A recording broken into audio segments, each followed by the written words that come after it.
Yo, what is up, everybody? This is your boy E-Man from the Average Joe Sports Talk Podcast coming at you with another episode. And today I had to come up and jump on the podcast and give you my quick reaction on the Baker Mayfield trade to the Panthers. Man, Baker has been a patient individual. I'll give him credit. He has a chip on his shoulder. He's had that all his life. He might be a little bit of a douche, but look, the man actually has handled this whole Deshaun Watson deal of from the Browns with actual some class with some actual class. I got to give him credit about that.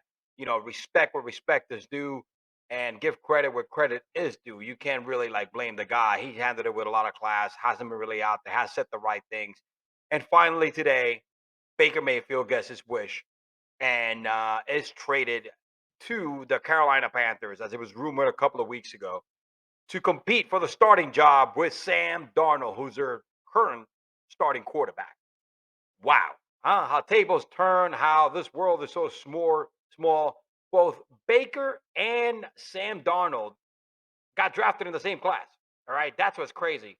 If we go back to the 2018 draft, Baker was number one pick, Saquon number two, and the Jets drafted Sam Darnold.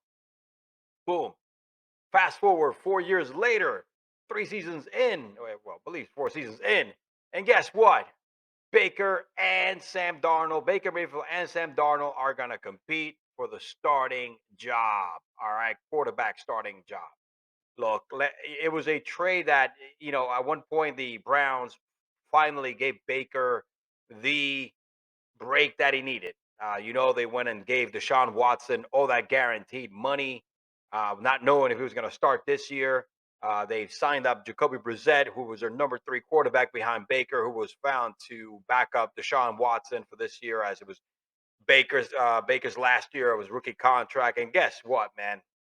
Jacoby is up to bat because he will be starting, because Deshaun Watson will be getting a suspension this year. Doesn't matter is whether is how many games, or is it a full season, then is if he's going to get a suspension. It's for sure that he's going to get one. But all right, let's break down this trade real quick between the Panthers and the Browns. The Browns traded Mayfield to the Panthers for an unconditional 2024 fifth round pick. With that being said, Baker has to restructure his contract, all right, in order for this trade to go through. But basically, what happened is that the Browns will have to pay $10.5 million, all right, of Baker's 18.8 million salary, and the Panthers will have to pay 4.85 million of Baker's contract. That's all the Panthers are responsible for. $5 million for Baker's salary. All right, this upcoming year, the Browns got 10.5 million that they're going to be responsible for paying. Now, the way that this is broken down is that Baker Mayfield has to have the remaining salary, the remaining money of is the $18.8 million. It comes out to like 3.5 million to be set up in certain incentives. All right, broken down in certain incentives, and which are right now hasn't been disclosed yet. So to earn this full $18.86 million, the remainder of the salary that the Browns are not going to cover and the Panthers are not going to cover have to be broken down in certain incentives that hasn't been disclosed yet. So in a way, Baker is so desperate to get out of Cleveland that he's willing to restructure his guaranteed money. All right, to hopefully make that remainder of 3.5 million in that neighborhood. Right now, for sure, we know that he's got to get paid 5 million from the Panthers, 10.5 million from the Browns, which advantage goes to the Panthers. It's kind of those again. I have two quarterbacks that were drafted in the class, and they're going to compete for each other, so they feel they're in a good position. I mean, hey, the Panthers have a decent team. If healthy McCaffrey comes back, DJ Moore signs for Rick Money right now. They have some weapons offensively, and you look Baker overall.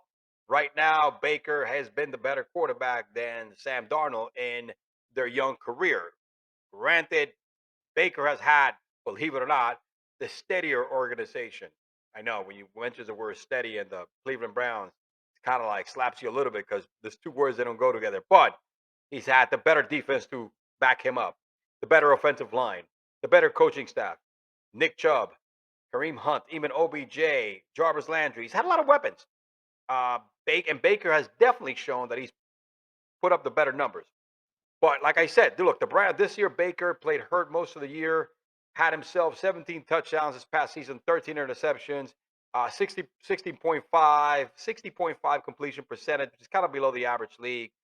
2020, when he finally took the Browns to the playoffs for the first time, and since like '94, and the first winning record, 2002, Baker had probably his best statistical season with 3,500 yards, 26 touchdowns, and 8 interceptions. That was his best season. So look, you got to give Baker credit. He's had the better season, and overall for his career, 61.6% completion percentage, which is not great. It's not going to set the world on fire, but 92 touchdowns to 56 interception, as opposed to Sam Darnold, who last year had 9 TDs, passing nine passing TDs, 13 touchdown interceptions. I'm sorry, a little over 2,500 yards and a 59.9 completion percentage. These numbers are so underwhelming. It's not even funny. 54 touchdowns for his career, 52 picks, a career average of 59.8 completion percentage, way, way below the Mendoza line. But look, it's a trade that needed to be done. Give them credit. Give the Browns credit for kind of freeing Baker Mayfield to at least go somewhere where he's going to have an honest shot to compete. Look, we know Deshaun Watson's got to get suspended. How many games? I don't know yet, but it's going to be minimum a season. Baker probably would have been the starter, right, over Jacoby Brissett. But I think that taste in his mouth, it was going to be very awkward. It was going to be a very difficult situation to coach Baker. Remember, he will be on unrestricted free agent next season, so I don't think he was going to completely bomb it on purpose. It would be a stupid financial move. He was going to compete. He was probably going to play his hardest like always, but whether his whole heart will be into this team next year, if he would have been the starting quarterback because Deshaun Watson would have gone suspended, I don't think it would have been there 100%. And again, it's the right move to do.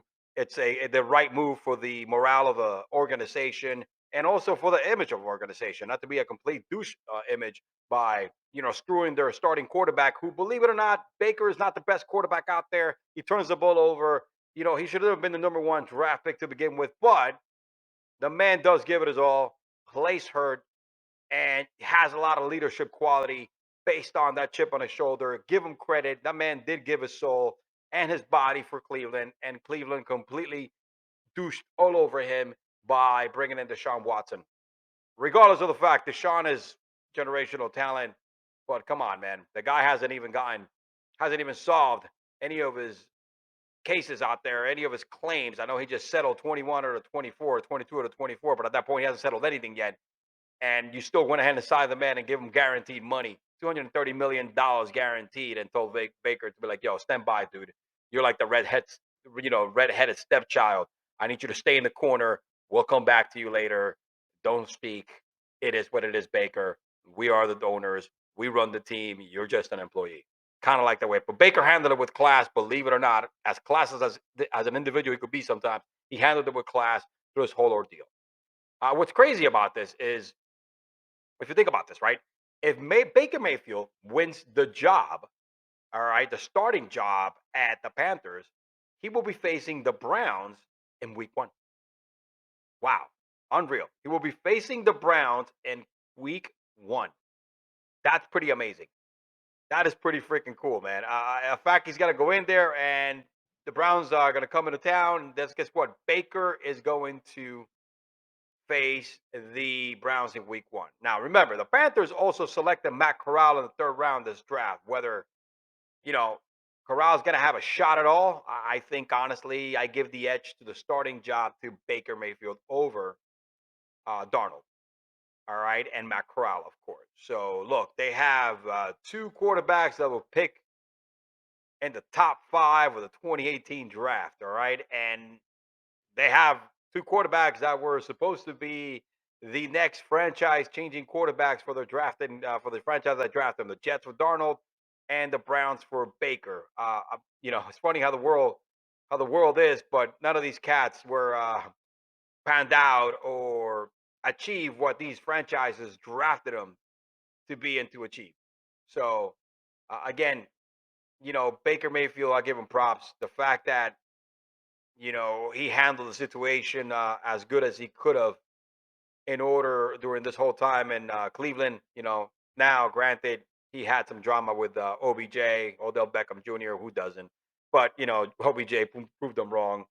His team had his back, but Jarvis Landry's no longer there. I think it's a brand new start for Cleveland. Out goes Baker Mayfield. In comes Jacoby Brissett. All right, that was my reaction. Again, Baker Mayfield gets traded to the Panthers. Oh, one more thing. Does this make the Panthers a better team? I don't think it's an upgrade. It's a slightly better upgrade than Sam Darnold, but this doesn't put the Panthers to that next level. All right. Let's see if they can make the playoffs or even be a 500 team, which they haven't been in the last couple of years. Okay. So that's it. It is what it is, man. Baker Mayfield gets traded to the Panthers. Thank you for listening. Your boy E-Man signing out. This is the Average Joe Sport Talk podcast. Thank you for listening and watching. Peace.